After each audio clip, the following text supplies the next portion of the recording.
Hi, this week I've got a couple of commissions. I'm going to show you a couple of the techniques that I used on one of those commissions.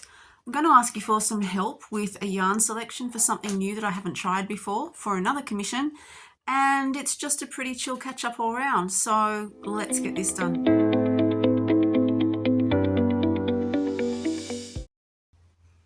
Hi, welcome. I'm Kim, and Crafty Chaos Emporium is my channel, my Instagram, and a little bit of my Facebook. Thank you for coming along, and welcome if you haven't been before. It's great to have you join us. Thank you to everybody who's come over from other channels to give me a bit of a go. I hope that you found something that suits what you're looking for in videos. I know I'm looking for something nice and calm and chill, and that's what I'm trying to share here. I have had a super quiet crochet week. I haven't got a lot that I need to get done for the next market, so I've had a time to do a couple of commissions and to basically do not a lot of anything else except for maybe clean up the mess that I've made after a big Aldi yarn haul. You saw the two possums that I did. Well, you saw one of the possums that I did last week. That went down a treat. It has turned into a bit of a elf on the shelf kind of deal for the classroom. It moves around while the kids aren't looking. The teacher sort of started that, but the kids have kind of been doing it as well and joining in. So that's a kindergarten class, so they're having a blast with Peppy the Possum. The second one turned out a little bit smaller, which is down to user error with my own pattern. So I did write that as I was going with the first one. And I've obviously either done more stitches there or missed some stitches in the second one, but it's only smaller by a tiny amount, as you can see. But yeah, they went down really, really well. And then from that, I actually got, from that same day, I got another commission for a dinosaur. And I think I mentioned this in the last video. Apparently there's a character in Peppa Pig where he carries around a little dinosaur, Mr. Dinosaur, I think. Don't quote me on that because I don't remember a great deal. Anyway, there's a picture of the little dinosaur that I was asked to make for this little boy who absolutely adores that character. Couldn't find a pattern that I like, so being me, I picked up a hook and I picked up a couple of balls of green and sat down to crochet to see what would come out the other end. And it turned out okay. The teacher that commissioned it was really, really happy. I haven't seen her since, so I'm not sure if she's given it to the little fella yet. So I maybe can update you on that next week on how that went down. So other than doing the two possums and that one dinosaur, which I'm going to refer to again in a little while because I want to show you a couple of things that I did with the spines and with the teeth and forming the mouth on that dinosaur, just to show you how I go about doing that when I'm not following a pattern. I also this week have made this little guy. And now this is not something that I normally do. This is a gorgeous little cat. I actually bought this pattern from YouTube. Oh my goodness, how old am I? An Etsy shop. An Etsy shop that was called Toy Story Patterns AU. When I open the pattern though, the name at the top of the pattern is Naimanova Toys. So it says at the bottom that it was translated from Russian. So I hope I haven't bought something from someone that's been a little bit shifty, but they didn't have a great number of patterns on there. But anyway, I will link below to all of the links to do with this little guy. They were having a sale and the pattern was less than $3. The reason that I chose this one is because I really wanted to have a go at doing this shaping on the face. Normally I just leave them as a ball and just stick on the safety eyes, do the nose. I don't do a great deal with that. This one had some shaping to go along with the face, and I haven't really tried that properly before, so that's why I got this one. Also, I liked the way the ears flop and, the big paws and things. Now, it wasn't until I actually started going through that pattern that I realized that it was designed to have joints in the arms and legs and in the body. So I've just stitched them on, which is why the legs look a little bit funky. I don't know if anyone back in the 90s made signature bears, but I've just attached them the same way I used to with signature bears, with a thread that goes through and holds them on. Plus, I've also, just for a bit of extra security, stitched it around there as well. This one's got a lot of shaping in the foot, a lot of shaping. So that's all one piece. It's done with 3 single crochets to a stitch, and then 3 decreases to a stitch, 3 decreases to a stitch, 3 single crochet together to get this, you know, almost a right angle here in this little foot. So that's something I'm going to keep in mind and try that again. It's got a stitch that goes over to make the paws on the hands and the feet, and then it's got the little beans embroidered on afterwards. So there was a heck of a lot of sewing. So if you're not a sewer, this is not a pattern for you. But if you like a little bit of detail and you want to have a go at some different shaping, then this would be a really good one to have a go at. The pattern was great. There were, because it's like I said, translated from Russian, there were a few little areas there that I found a bit tricky to navigate. There were some photos though that helped you out. So go check that one out. Links are below, so you can pop in and see that one if you like. As far as would I do this one again, I have a feeling that this is one that I would probably advertise as commissions only. It did take me a few days. I did lose a little bit of interest along the way because, like I've said before, I'm super duper lazy and there was a lot of thinking to try and work it out. Now that I've done it once though, I can probably give it a good shot again. I think the face could be better. I'm just sort of looking at that side on and it's not exactly how it looked in the picture. The picture was really cute, but I'm not unhappy with that. And I think, you know, I've done a nice solid stuff on it, so it should last a little bit longer. What I think I did on this one though was so the pattern starts with arms, legs, ears and tail, and then you do the whole body thing last so that everything's ready to attach as you go. I have a feeling I used a different size hook for the arms and the legs because they do feel a bit looser. Like when I press it, I can feel in between the stitches. And I actually went down a size in the body, but I don't think it really matters a great deal. It seems to look okay to me. Anyway, so that's my adventures with Aldi yarn this week. So that's that Aldi peachy colour, which seems to be the one left over in all of the shops. Sorry, there is no more mint if you're after the Aldi mint. Actually, if you're after any of the Aldi baby yarn, nope, you left your run too late. You're not going to find some very easily at all. I've been to 2 different Aldis just to, the last thing I need, because I've got about 60 balls, the last thing I need is more, but I just went to have a look because you never know, if you don't, you know, you might need one more. Anyway, that's my adventures with Aldi yarn. So that was the Aldi orange, and then I don't know, some other random white chenille just for the for all of the beans, and then cotton up here on the little face. These eyes I bought off Temu there. I don't know how well that's going to show up. I can't actually, give me a second because I can't see the screen. They've got a little hologram around the edge. Now they're those ones that come with the little half circle white back that you've got to put on, and for the life of me I cannot do it. I can't do it. I can't get it on. I've tried the tulle. I've tried warming them up in boiling water. I've tried all sorts of things. So I just used a normal, one of those old beigey coloured ones that come with the black safety eyes. I just whacked that on the back and melted it down to smush it, and it seems to be fine. So I did say to someone that I would not buy these things again because the backs was just so damn hard to get on. But, you know, I can use the other backs, or there's a shop that I can access that has loads of eyes and those flat metal discs. So if I'm really desperate, I can go and get some of those as well. Yeah, so I'm pretty happy with that little cat. Give the pattern a shot if that's the sort of thing that you like. Oh, I didn't show you his tail. He's just got a really basic little tail that stitches on so it sits flat that way. So one cat. Like I said, commission piece, definitely not markets. There is absolutely no way in my neck of the woods that I would get anything more than, say, $20 for that, and that's way too much work for $20. The sewing alone, the shaping, nope. So that one's a commission. Hopefully I can get, you know, a little bit out of that one. All right, what's next on my list of things? The dinosaur. Okay, so the green dinosaur, I've already given it, so I can't show it to you. I did have this video and a couple of photos though, so you can have a look at those to see what I'm talking about, and you can pause and rewind, whatever you like. I had no pattern, but the shape of the dinosaur is actually a kind of banana shape, and it doesn't look completely dissimilar to chicken banana.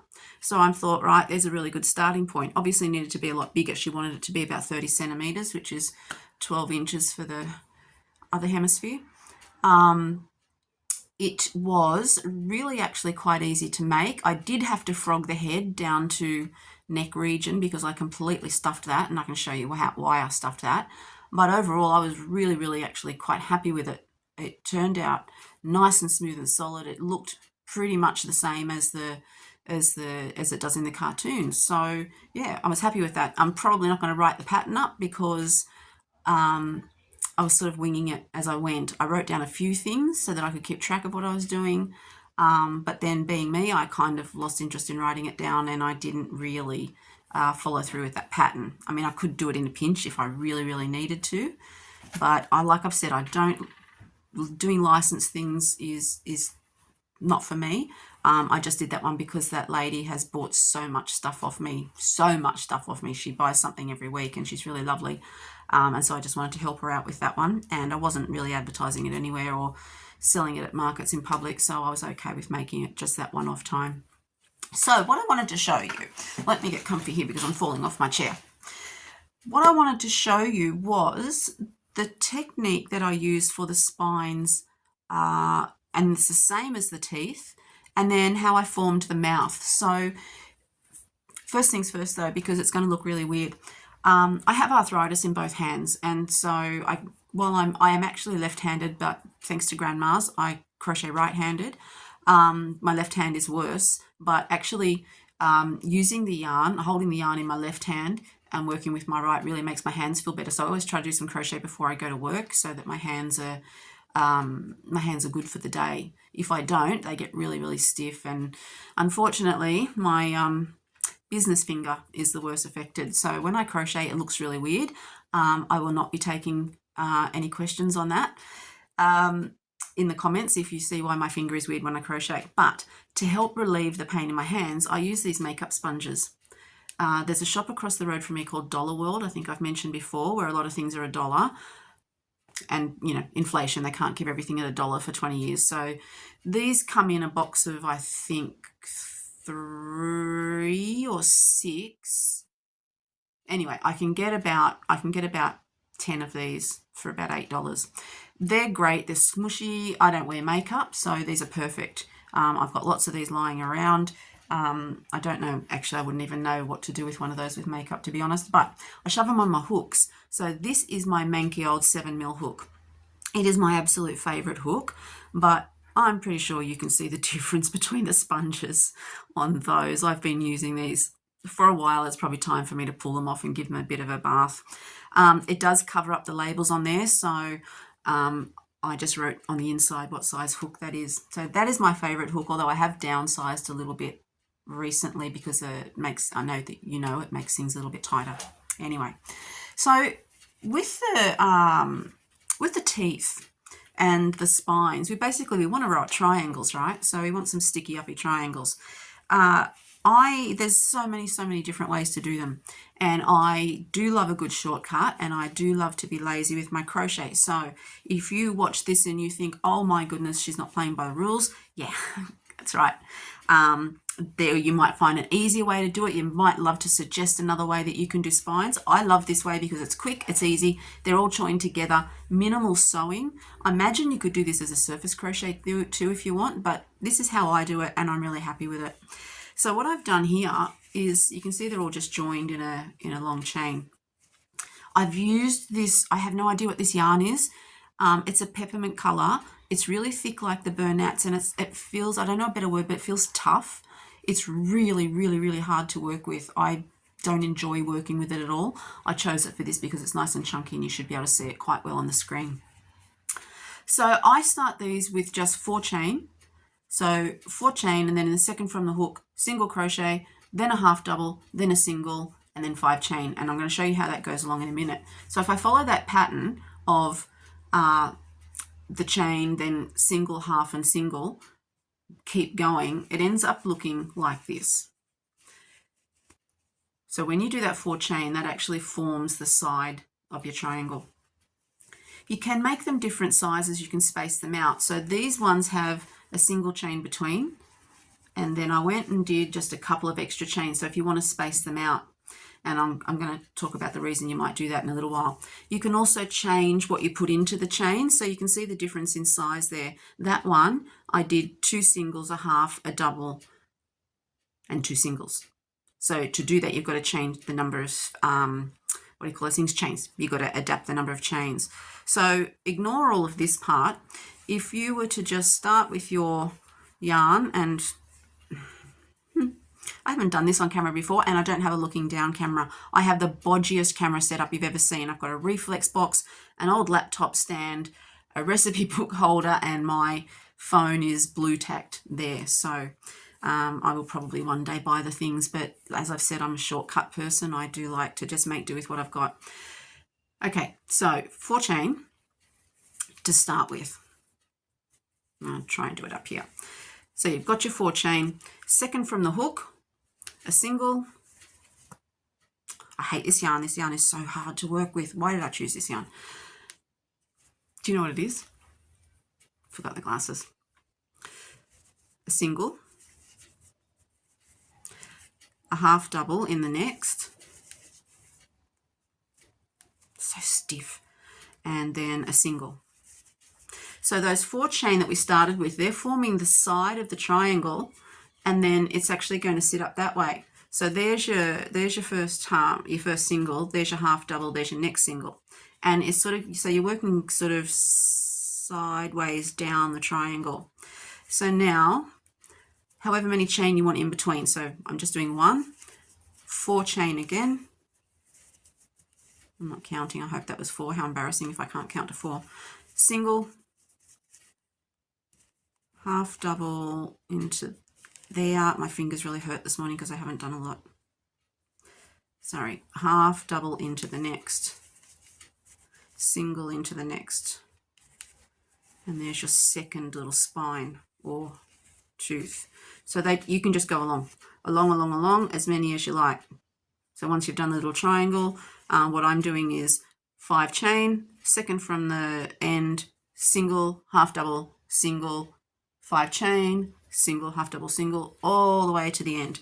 You may want to adjust the spaces between for different reasons. Now, I don't have a dinosaur or anything like a dinosaur. Let's pretend the cat is a dinosaur and the dinosaur has a tail.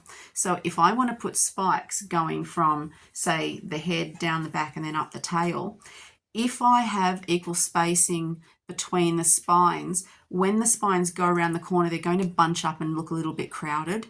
So you might want to add just a little bit more spacing to the parts of that length that are going to go through a curve. Same might be if you're going over a curve, you might need to adjust for that as well. So this then, to attach it, if I pull out my manky old hook, I do love my manky old hook, I like to take the short tail where I started, pin it in place, whack a couple of pins just part way down, because I do tend to go off on a tangent and the spikes will end up wrapped around the body. So pin them in place. Then I just go along and I put a stitch in between each spine.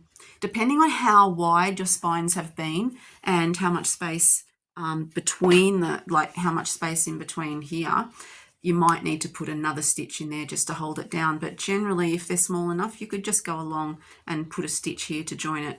It is sewing. I'm sure there are ways to do this without sewing, and somebody might like to give us a heads up about those.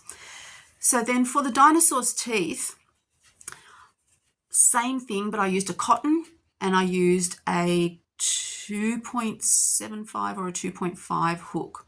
Exactly the same thing.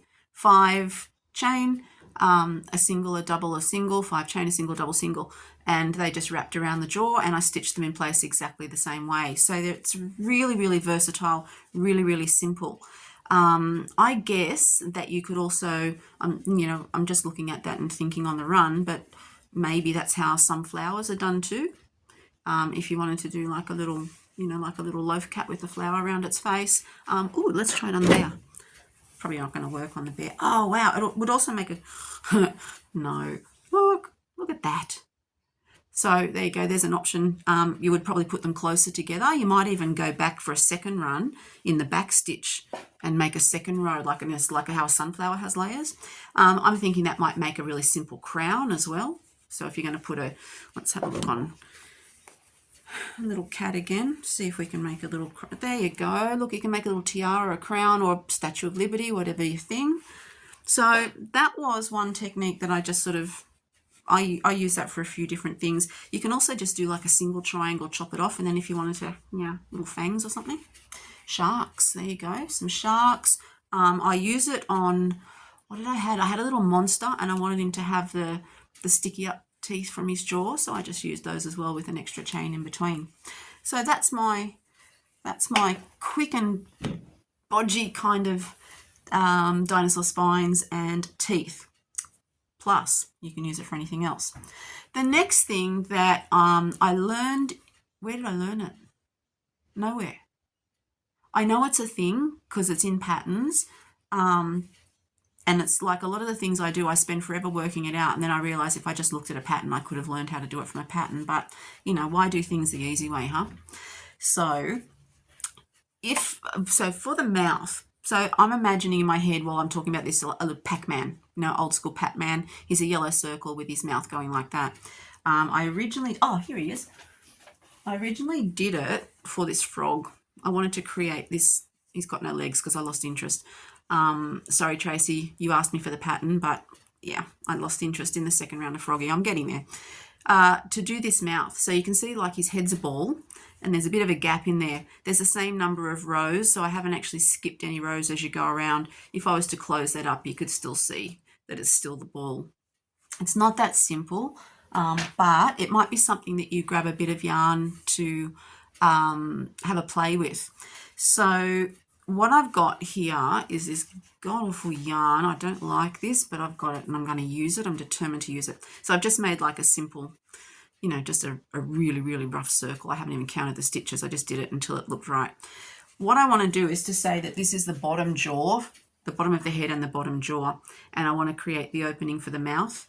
So depending on how big you want your mouth to be, you'll need to measure it, but basically if I want the mouth to go from one side of the head to the other, I'm going to say that, okay, the beginning of this next row is my starting point, and then I want to do enough chains that it's going to create a band that will equal the distance that I want the mouth to be open. So let me just, I don't know if I've explained that right. So I'm going to go, I've got 1, 2, 3, 4, 5, 6, 7, 8, 9, 10, 11.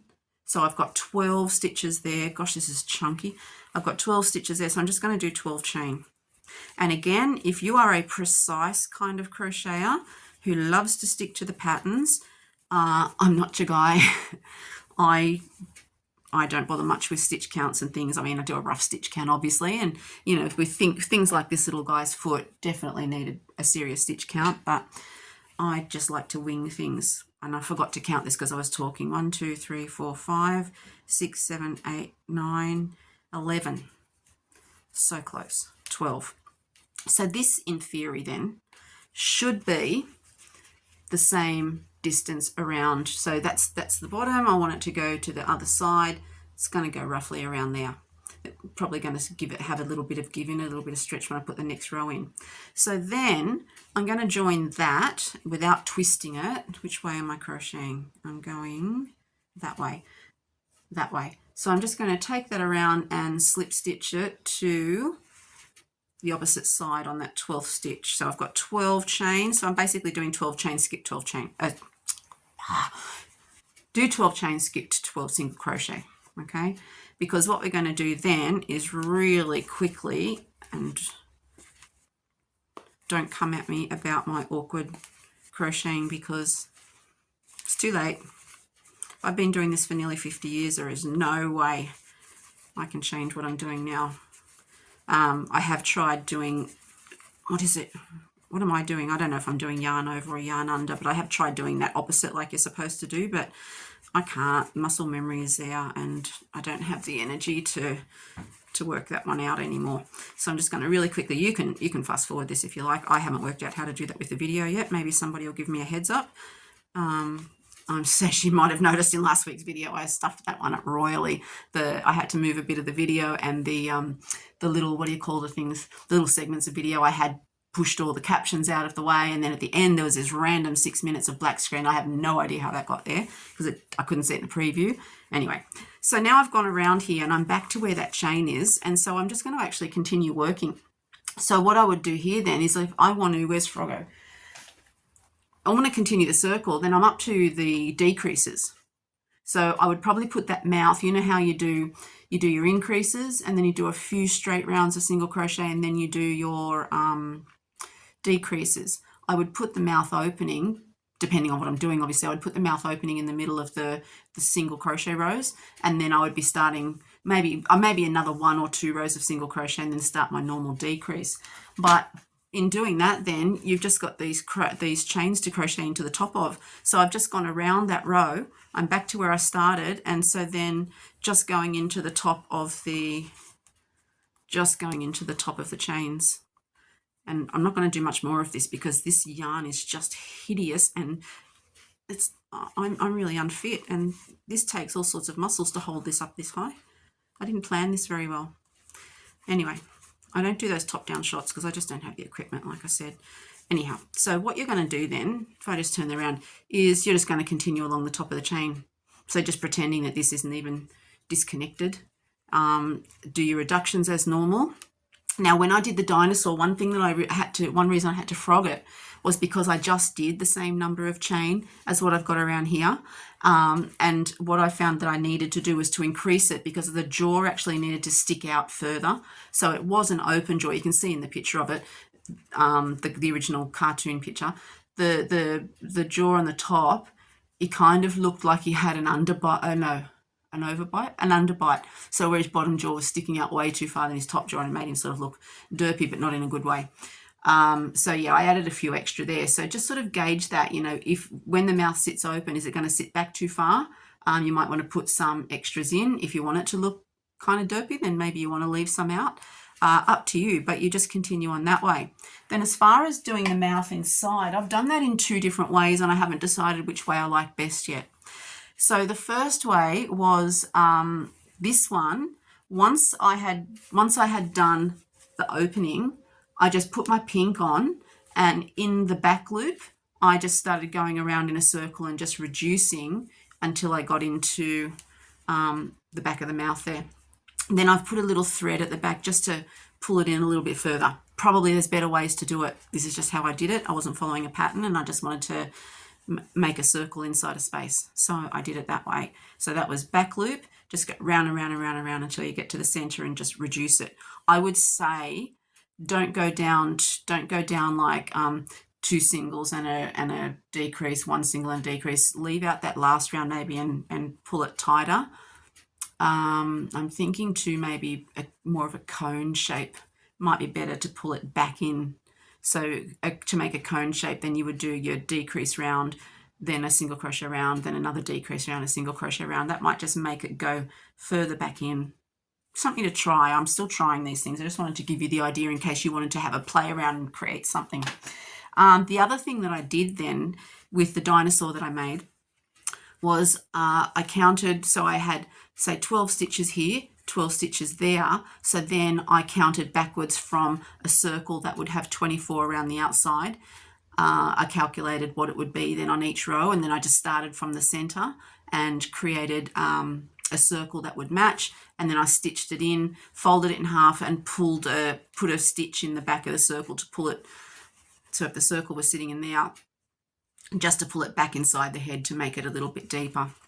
As I've said, there's no technicality about any of this. This is just grab a ball and do a thing with a hook and see what happens.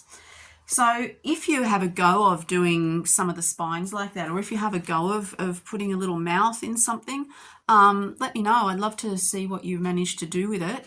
If my instructions made any sense, I hope that you can have a go of using that to follow along and make something of your own. So then that's my dinosaur. Nearly done. There's something that I do need your advice with, because while I've been crocheting for a long time, I've only ever used the granny square yarn, just the normal 8-ply. I know it's not called 8-ply in other countries, but for the life of me I can't remember what it's called. Maybe DK, I don't know. I'd be making up stuff. Anyway, just your regular acrylics. And then I've only just started using the blankets when Aldi made me do it last year. I take no responsibility. This is all Aldi's fault. So it's just using these blanket yarns and chenille's things now. What I need to make is one of these shell handbags. Someone at work has found one, and she really, really, really wants me to make her this shell handbag. So I've had a look at a few tutorials on, what do you call it? YouTube. Oh my goodness.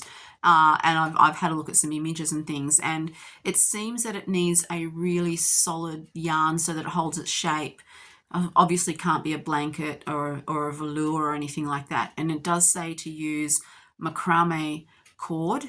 I've tried Googling that, and we are very limited here in what we can access. And I know that you can order online. I just haven't found the right thing yet. Then I did come across another video that said that she used 2 strands of it was a number 4 cotton. And so I had to Google to find out what number 4 means. And it turns out it's 10 ply.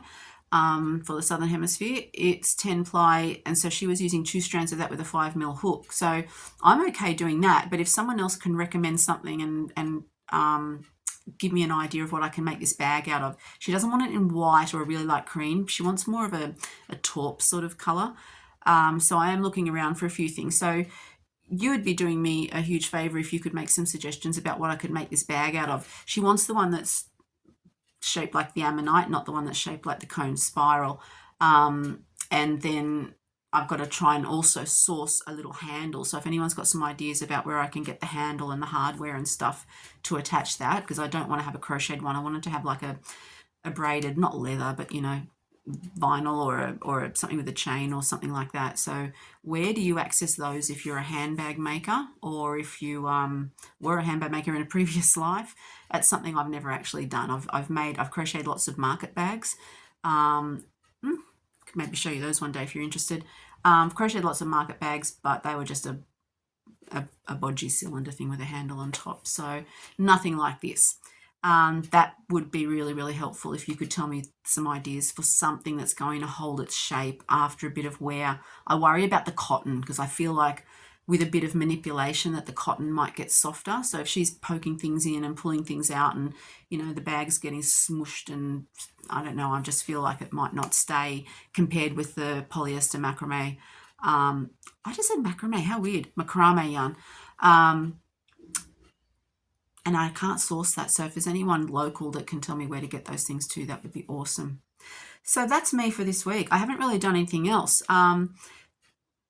I have got a portrait in the works, which is why I haven't got much done in crochet this week. A bloke messaged me the other day and he's like, I need a portrait, can you do it? Sent me a picture and I said, yeah, I can do that. And he's like, great, I need it by Sunday. Normally I have like a 10-day turnaround minimum.